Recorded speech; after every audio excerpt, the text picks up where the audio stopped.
Live. Today I'm here with Trevor Loudon. We're at the Republican Liberty Caucus biennial event in New Hampshire, and I wanted to interview him because he gave an amazing speech talking about the type of people that are now basically running the country, and also about an idea with cabinet members by who's elected president. So first I wanted to talk to you about the comments you made about the unions and other people like that are kind of sort of taking over and taking more so than we ever saw before. Yeah, look, and most Americans think that communism died with the collapse of the Berlin Wall, and they think it was grossly exaggerated before that.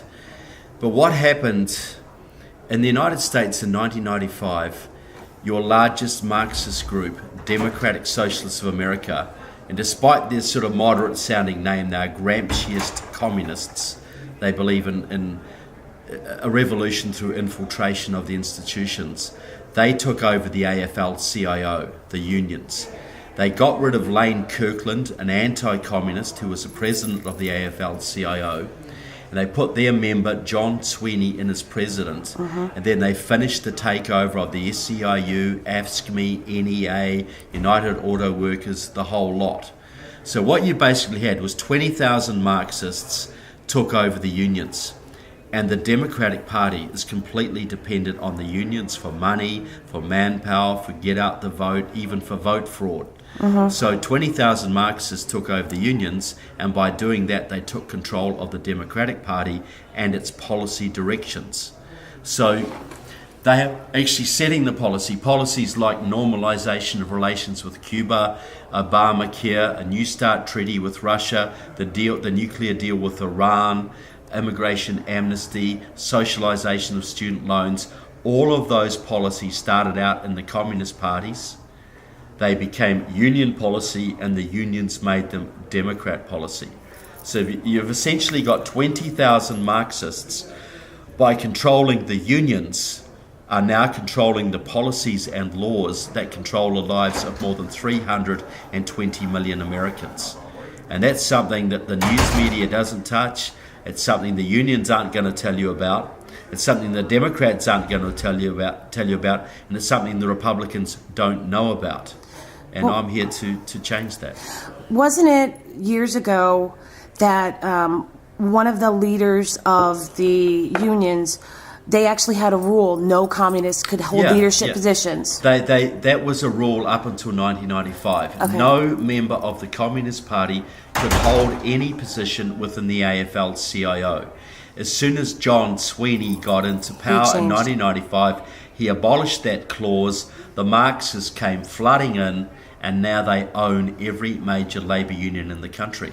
And you've got all these loyal guys who are union members. A lot of them are veterans, a lot of them are NRA members. They're paying their union dues every week, and they don't realise they're being sold out. They have no idea. In the old days, some of the unions were run by the mafia, and nobody did anything about it. Well, now they're run by the Marxists. And one bit of evidence I'll give for this, if you think back 25 years ago, the organisation that was most hardcore against illegal immigration was the unions. The AFL-CIO, Cesar Chavez and the farm workers. They had people on the border. They were turning illegals into the INS because they did not want illegals come to steal their jobs, drive their wages and conditions down. Now in 2015, who is running the movement to legalise the illegals? It's the unions. And the reason is because before 1995, the unions were there to support their membership. After 1995, when they were taken over by the Marxists, their agenda changed to promoting Marxist revolution. See, the illegals are disastrous for union members. They do cost jobs, they do drive wages and conditions down, but they're great for the revolution. So any union member just has to look at his unions and say, why did they oppose illegal immigration then? Now when it's way worse, why are they supporting it when this is endangering my job, my children's future? And they just got to look at those unions and say, because the unions are now run by traitors. And those traitors also control the Democratic Party. They've got a whole bunch of senators. I say there are 100 members of the House and 20 members of the Senate who are so enmeshed in Marxism and radical Islam, or both, that they would not pass a basic FBI security check to work in the post office or to clean the toilets at any military base in your country, and neither would your president. That's the problem. Now, it used to be people thought, oh, the unions are just another arm of the Democrat Party. But in reality, it's now switched, and the Democrat Party works for the unions. That's exactly right. You know, the Democrat Party has suffered, as it's moved to the left, it's lost many of its moderate members. Most of its moderates have left. So you've got the extremist left, it's small, it's starving for money, and so the unions have the money, the unions have the members, the unions have the manpower. So now it's the unions are the puppet masters and the Democratic Party is the puppet. You're exactly right. The priority, it has been reversed. The Right. Democrats were the masters once, now they are not. And one of the things you talked about as well with the illegal immigration, because I've researched unions, and you're absolutely 100% correct. They were against it. When they talk about, how great Cesar Chavez was, he was against illegal immigration. He used to. I'll tell you, this is an example my wife found. He used to have a woman working for him, and her job was to go around finding illegal immigrants, compiling lists, and turning them into the INS. That was her job. Her husband is a man called Eliseo Medina. He is now the leader of the amnesty movement in this country, a member of Democratic Socialist America, a Marxist. And he is the man who got up in front of a progressive... Obama consults this man on immigration matters. He was on Obama's Latino Advisory Committee. Eliseo Medina got up in front of a big audience in Washington, D.C. 3 years ago and said passing amnesty is the number one priority of the progressive movement. And he didn't talk about compassion or helping families or any of that stuff. All he said was this. He said in 2008, illegals voted overwhelmingly for Obama and progressive candidates. If we give these people citizenship and voting rights, they will stand with our movement.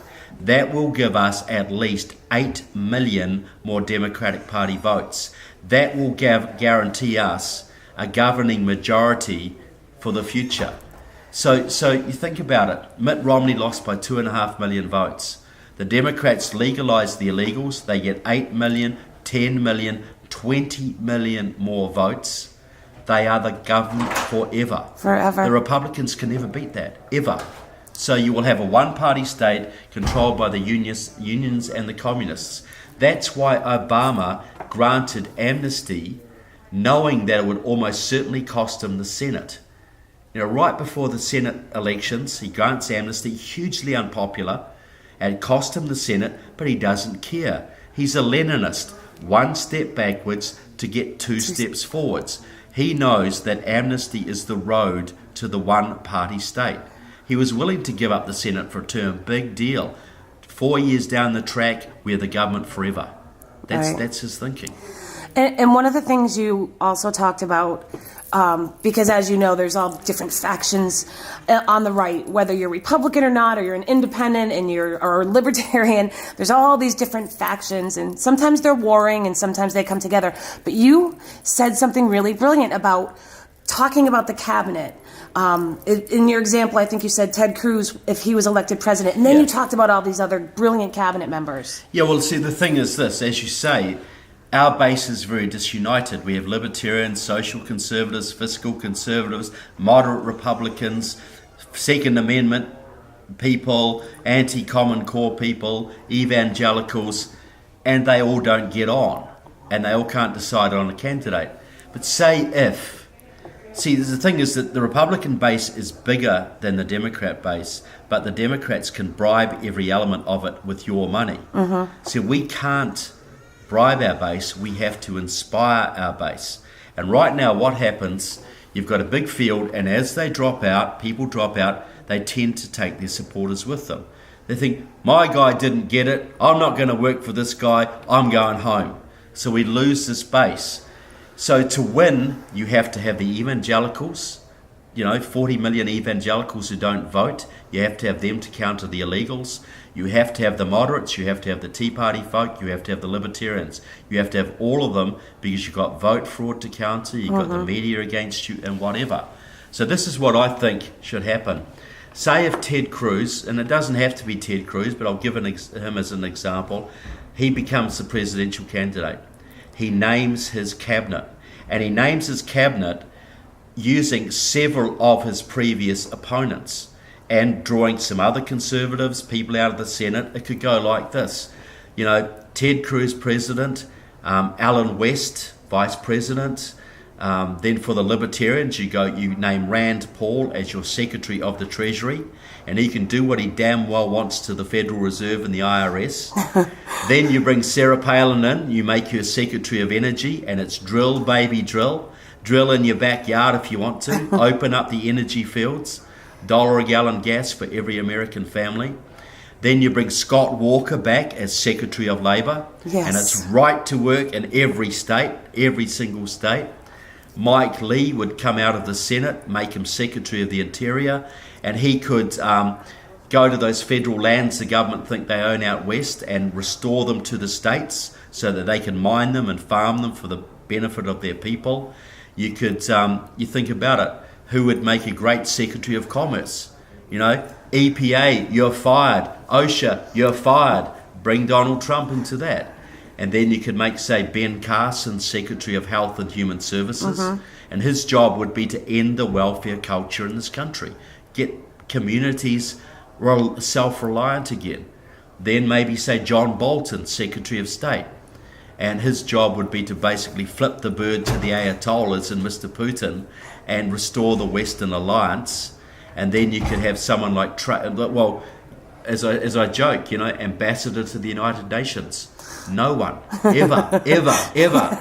And then Trey Gowdy, Attorney General. And his job would be to go after the vote fraudsters and restore justice to this land. So name your entire cabinet.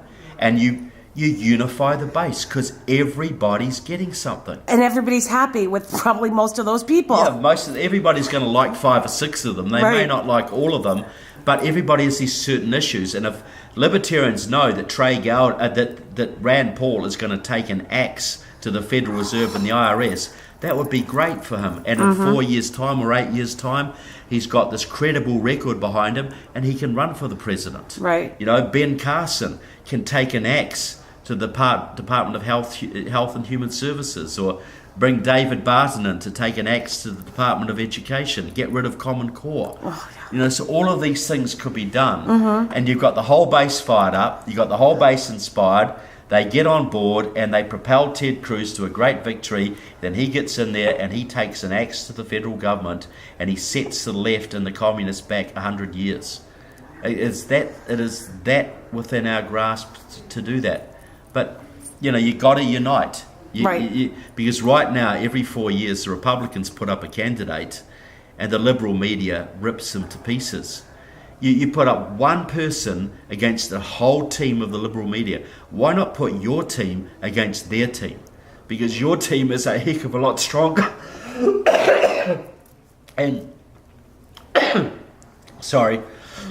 I'm okay. Then there is a precedent for this because Reagan named his cabinet in 76, but there's an even greater precedent. You didn't just have a founding father. You didn't just have George Washington. You had George Washington and Samuel Adams and Patrick Henry and James Madison, Benjamin Franklin, Thomas Jefferson. You had a whole team to lead that revolution, and they had their egos. They were human.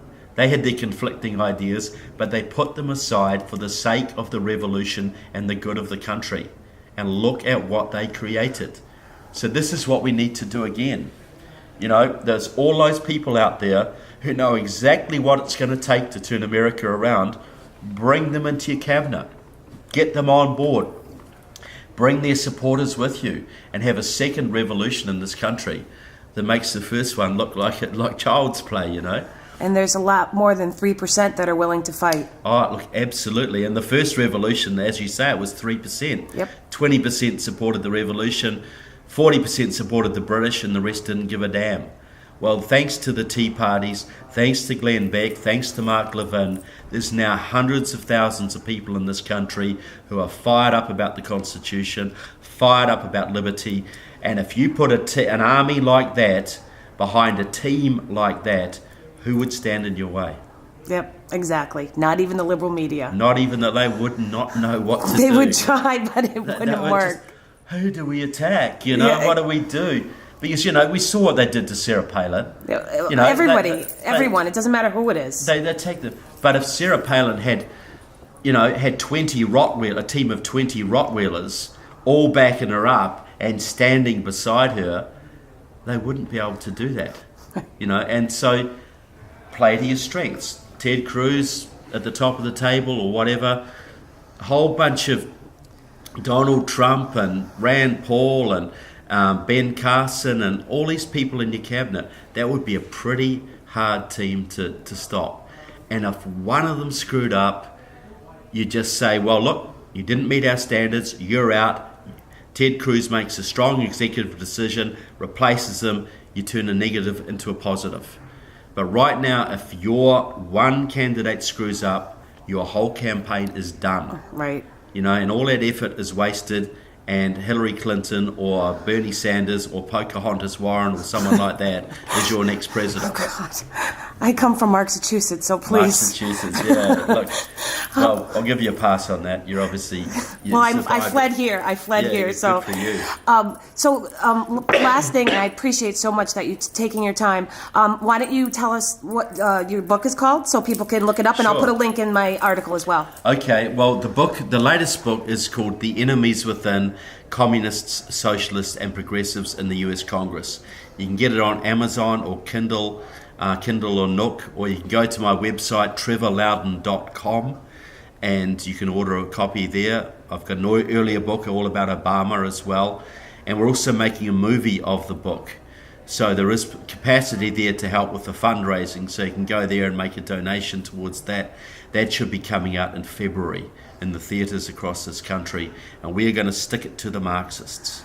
We're going to stick it to the Marxists so hard that their eyes will bleed.